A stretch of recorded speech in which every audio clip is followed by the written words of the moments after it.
ಎಲ್ಲರಿಗೂ ನಮಸ್ಕಾರ. Welcome back to my YouTube channel. ಇನ್ನು ಯಾರು ನನ್ನ ಚಾನಲ್ ಸಬ್ಸ್ಕ್ರೈಬ್ ಮಾಡ್ಕೊಳ್ಳೋದಂತಾನೆ ನೋಡ್ತಾ ಇದ್ದಾರೆ, ಈಗಲೇ ಸಬ್ಸ್ಕ್ರೈಬ್ ಮಾಡ್ಕೊಳ್ಳಿ. ಹಾಗೆ ಹೆಚ್ಚಿನ ವೀಡಿಯೋಸ್ಗಾಗಿ ಬೆಲ್ ಐಕಾನ್ನ ಕ್ಲಿಕ್ ಮಾಡಿ. ಇವತ್ತಿನ ಸಂಚಿಕೆಯಲ್ಲಿ ಗೌರಿ ಶಂಕರ ಸೀರಿಯಲ್ ಏನಾಗ್ತಿದೆ ಅಂತ ಹೇಳಿ ನೋಡೋಣ ಬನ್ನಿ.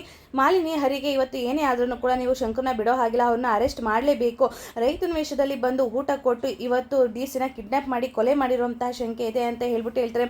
ನೀವೇನೇ ಹೇಳಿದ್ರು ಅದನ್ನ ನಾನು ಕೇಳೋದಕ್ಕೆ ರೆಡಿ ಇಲ್ಲ ಅಂತ ಹೇಳ್ಬಿಟ್ಟು ಹೇಳಿದಾಗ ಯಾಕೆ ಈ ಮಾಲಿನಿ ಈ ರೀತಿ ಆಡ್ತಿದ್ದಾಳಲ್ಲ ಅಂತ ಹೇಳಿ ಅನ್ಕೊಂಡು ಹರಿನು ಕೂಡ ತಲೆ ಕೆಡಿಸ್ಕೊಳ್ತಾನೆ. ಆವಾಗ ಶಂಕರನು ಕೂಡ ಎಷ್ಟೇ ಫೋನ್ ಮಾಡಿದ್ರು ಕೂಡ ಸ್ವಿಚ್ ಆಫ್ ಬರ್ತಾ ಇರುತ್ತೆ. ಇವಾಗ ವ್ಯಾಪ್ತಿ ಪ್ರದೇಶದ ಹೊರಗಿದೆ ಅಂತ ಹೇಳಿ ಬರ್ತಿದೆ, ಏನಾಗಿರ್ಬೋದು ಅಂತ ಹೇಳಿ ಶಂಕರ ಗಾಬರಿ ಆಗಿರ್ಬೇಕಾದ್ರೆ ಗುಂಡನು ಕೂಡ ನನಗೆ ಅವ್ರಿಲ್ಲ ಅಂತಾನೆ, ನನಗೆ ಇರೋದಕ್ಕೆ ಆಗೋದಿಲ್ಲ ಅಂತ ಹೇಳಿ ಸನ್ನೆ ಮಾಡ್ತಿರ್ತಾನೆ. ಆಗ ಭುವಿನು ಕೂಡ ಹೌದು ಅಪ್ಪ, ಅಮ್ಮನ ನೋಡಿಲ್ಲ ಅಂತಂದರೆ ನನಗೆ ಇರೋದಕ್ಕೆ ಆಗೋದಿಲ್ಲ ಅಪ್ಪ, ಪ್ಲೀಸ್ ಅಪ್ಪ ಅಮ್ಮನ ಹುಡಿಕೊಂಡು ಬನ್ನಿ ಅಂತ ಹೇಳ್ಬಿಟ್ಟು ಗುಂಡ ಮತ್ತು ಭುವಿ ಇಬ್ಬರನ್ನು ಕೂಡ ಹಠ ಮಾಡ್ತಿರ್ತಾರೆ. ಆಗ ಶಂಕರನು ಕೂಡ ನೀವೇನು ತಲೆ ಕೆಡಿಸ್ಕೊಳ್ಳೋದಕ್ಕೆ ಹೋಗಬೇಡಿ, ನಾನು ಹುಡಿಕೊಂಡು ಬರ್ತೀನಿ, ನೀವು ಆರಾಮಾಗಿ ಮನೇಲಿರಿ ಅಂತ ಹೇಳ್ಬಿಟ್ಟು ಹೇಳಿದಾಗ ಅದಕ್ಕೆ ಅವ ಮನೆ ಭಾಗ ಆಯ್ತಲ್ಲ, ಮನೆ ಬಿಟ್ಟು ಹೋಗ್ತೀನಿ ಅಂತ ಹೇಳ್ತಿದ್ರಲ್ಲ, ಆ ಕೋಪಕ್ಕೆ ಬೇಜಾರಿಗೆ ಎಲ್ಲಾದ್ರೂ ಕೂಡ ಅವ್ರ ಮನೆ ಬಿಟ್ಟು ಹೋಗಿರ್ಬೋದಾ ಅಂತ ಹೇಳಿ ಚುರುಮುರಿ ಹೇಳ್ತಾನೆ. ಅವಾಗ ಶಂಕರನು ಕೂಡ ನೋಡು ಆ ಥರ ಎಲ್ಲ ನೀನು ಮಾತಾಡೋದಕ್ಕೆ ಹೋಗ್ಬೇಡ, ಆ ಥರ ಎಲ್ಲ ಮಾಡೋರಲ್ಲ ನನ್ನ ಅಮ್ಮಿಯವರು, ಅವ್ರು ಏನು ಅನ್ನೋದು ನನಗೆ ಚೆನ್ನಾಗಿ ಗೊತ್ತಿದೆ, ಅವರು ಕೆಲಸದ ಮೇಲೆ ಎಲ್ಲೋ ಹೊರಗಡೆ ಹೋಗಿರ್ತಾರೆ ಅಷ್ಟೇನೆ ಅಂತ ಹೇಳ್ಬಿಟ್ಟು ಶಂಕರ ಹೇಳ್ತಾನೆ. ಆಗ ಭುವಿಗೂ ಕೂಡ ನೀನೇನು ತಲೆ ಕೆಡಿಸ್ಕೊಳ್ಳೋದಕ್ಕೆ ಹೋಗ್ಬೇಡ, ಹಳ್ಳಿ ಕಡೆ ಕೆಲವೊಂದು ಕಡೆ ನೆಟ್ವರ್ಕ್ ಸಿಗೋದಿಲ್ಲ, ಹಾಗಾಗಿ ನೆಟ್ವರ್ಕ್ ಇರೋದಿಲ್ಲ, ಅವ್ರು ಬರ್ತಾರೆ ಇರೋ ಅಂತ ಹೇಳ್ಬಿಟ್ಟು ಹೋಗ್ತಾ ಇರ್ಬೇಕಾದ್ರೆ ಶಂಕರನು ಕೂಡ ಹರಿ ಸಿಗ್ತಾನೆ.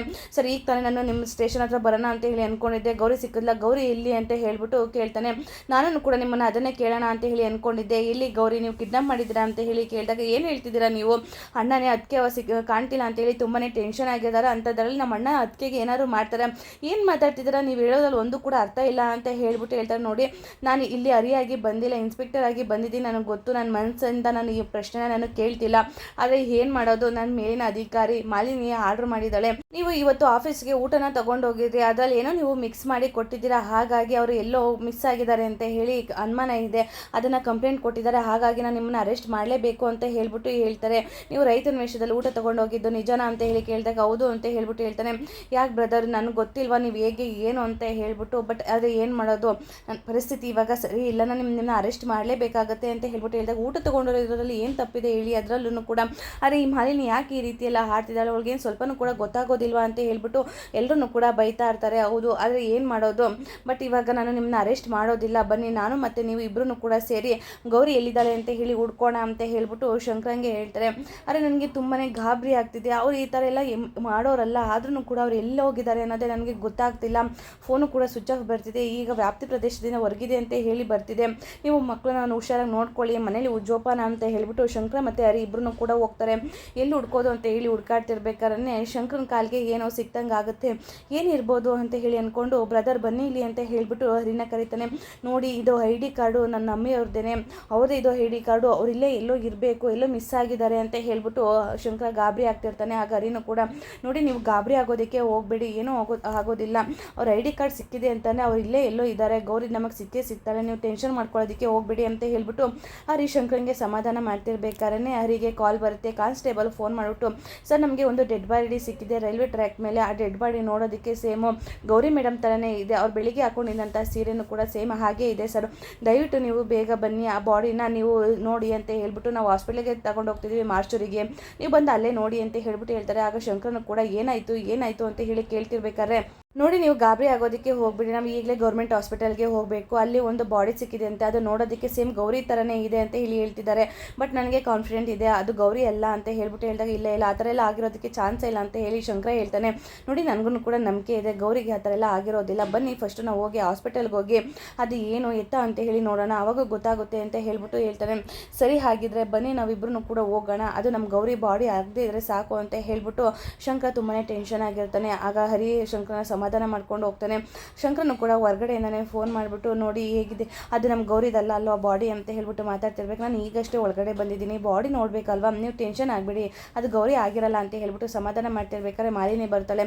ನೀವು ಇಷ್ಟೊಂದೆಲ್ಲ ಗೌರಿನ ಇಷ್ಟಪಡ್ತೀರಾ ಪ್ರೀತಿಸ್ತೀರಾ ಅಂತ ಹೇಳಿ ನನಗೆ ಗೊತ್ತಿರಲಿಲ್ಲ, ನಾನೇ ನಿಮ್ಮ ಮೇಲೆ ತಪ್ಪು ತಿಳ್ಕೊಬಿಟ್ಟೆ ಅಂತ ಹೇಳ್ಬಿಟ್ಟು ಮಾತಾಡ್ತಾ ಇರ್ಬೇಕಾರೆ ಅಲ್ವಾ ಶಂಕರ್ ಅವರೇ ಅಲಿಯಾಸ್ ಅಣ್ಣ, ನೀವು ಈ ಥರ ಎಲ್ಲನೂ ಅಂದ್ಕೊಂಡಿದ್ರಾ ನಾನು ಈ ಥರ ಮಾತಾಡ್ತೀನಿ, ನೀವು ಇಷ್ಟು ಈಸಿಯಾಗಿ ಬದಲಾಗೋಗಿದ್ದೀರಾ ಅಂತ ಹೇಳಿ ನಾನು ನಿಮ್ಮನ್ನು ನಂಬ್ತೀನಿ ಅಂತ ಹೇಳಿ ಅನ್ಕೊಬಿಟ್ಟಿರ, ಮಾಡ್ತಿದ್ದೀರಾ, ಅದು ಯಾವುದೇ ಕಾರಣಕ್ಕೂ ಚಾನ್ಸ್ ಇಲ್ಲ. ನೀವು ಯಾರನ್ನು ಬೇಕಾದ್ರೂ ಯಾಮಾರಿಸ್ಬೋದು, ಮಣ್ಣು ಮುಕ್ಕಿಸ್ಬೋದು. ಅದೇ ನೀನೊಬ್ಬ ಕಲ್ಪ್ರಿಟು, ನೀನೊಬ್ಬ ಕೊಲೆಗಾರ, ನೀನು ಎಂಥ ಕ್ರಿಮಿನಲ್ ಅನ್ನೋದು ನನಗೆ ಚೆನ್ನಾಗಿ ಗೊತ್ತಿದೆ. ವೇಷ ಮಾಡಿಸ್ಕೊಂಡು ಊಟ ತಗೊಬಂದ್ಬಿಟ್ಟು ಅದರಲ್ಲಿ ಏನೋ ಮಿಕ್ಸ್ ಮಾಡಿ ಗೌರಿ ಅಲ್ಲೇ ಪದ್ನೆ ತಪ್ಪೋ ಥರ ಮಾಡಿ ಅವಳನ್ನ ಕೊಲೆ ಮಾಡಿ ಅವಳನ್ನ ರೈಲ್ವೆ ಟ್ರ್ಯಾಕ್ ಮೇಲೆ ಹಾಕ್ಬಿಟ್ಟು ಹೋಗಿದ್ಯಾ ಅಲ್ವಾ ನೀನು ಅಂತ ಹೇಳ್ಬಿಟ್ಟು ಹೇಳ್ತಿರ್ತಾಳೆ. ನೋಡಿ, ಈ ಥರ ಎಲ್ಲ ನೀವು ಮಾತಾಡೋದಕ್ಕೆ ಹೋಗ್ಬೇಡಿ. ನನ್ನ ಅಮ್ಮಿಯವರು, ನನ್ನ ಗೌರಿ ಅವರು ನನಗೆ ಸಾಯಿಸುವಷ್ಟು ದಡ್ಡ ಅಲ್ಲ ನಾನು. ನನಗೆ ಗೊತ್ತು ನಾನು ಅವ್ರನ್ನ ಎಷ್ಟು ಇಷ್ಟಪಡ್ತೀನಿ ಅಂತ ಹೇಳಿ. ಅವ್ರಿಲ್ಲ ಅಂತಾರೆ ನನ್ನ ಜೀವನನೇ ಇರೋದಿಲ್ಲ ಅಂತ ಹೇಳ್ಬಿಟ್ಟು ಹೇಳ್ತಿರ್ತಾನೆ. ಓ ಹೌದಾ, ಇಲ್ಲಿ ಎಲ್ಲ ಜನ ನೋಡಲಿ ನೀವು ಎಷ್ಟು ಚೆನ್ನಾಗಿ ಗೌರಿನ ಇಷ್ಟಪಡ್ತೀರಾ ಅಂತ ಹೇಳಿ ಗೊತ್ತಾಗಲಿ ಅನ್ನೋ ಕಾರಣಕ್ಕೋಸ್ಕರ ನೀವು ಹೊರಗಡೆ ನಿಂತ್ಕೊಂಡು ಅರಿನ ಒಳಗಡೆ ಕಳಿಸಿದಿರ ಅಲ್ವಾ, ಡೆಡ್ ಬಾಡಿ ಯಾವುದು ಅಂತ ಹೇಳಿ ತಿಳ್ಕೊಳ್ಳೋದಕ್ಕೆ ಅಂತ ಹೇಳ್ಬಿಟ್ಟು ಮಾಲಿನಿ ಶಂಕರನ್ನ ಕೆರಳಿಸ್ತಾ ಇರ್ತಾಳೆ. ಆಗ ಶಂಕರನು ಕೂಡ ನೀವು ತುಂಬಾ ಮಿತಿ ಮೀರಿ ಮಾತಾಡ್ತಿದ್ದೀರಾ, ವಿಷಯ ಗೊತ್ತಿಲ್ಲದಂತೆ ನೀವೇನು ಮಾತಾಡಬೇಡಿ ಅಂತ ಹೇಳ್ಬಿಟ್ಟು ಹೇಳ್ತಿರ್ಬೇಕಾನೆ. ನೀನು ಎಂಥವನು, ನೀನು ಎಂಥ ಕ್ರಿಮಿನಲ್ಲು ಅನ್ನೋದು ನನಗೆ ಚೆನ್ನಾಗಿ ಗೊತ್ತಿದೆ, ನೀನು ಯಾವುದೇ ಕಾರಣಕ್ಕೂ ನಾನು ಬಿಡೋದಿಲ್ಲ ಅಂತ ಹೇಳ್ಬಿಟ್ಟು ಹೇಳ್ತಿರ್ಬೇಕಾದ್ರೆ ಅರಿ ಬರ್ತಾನೆ.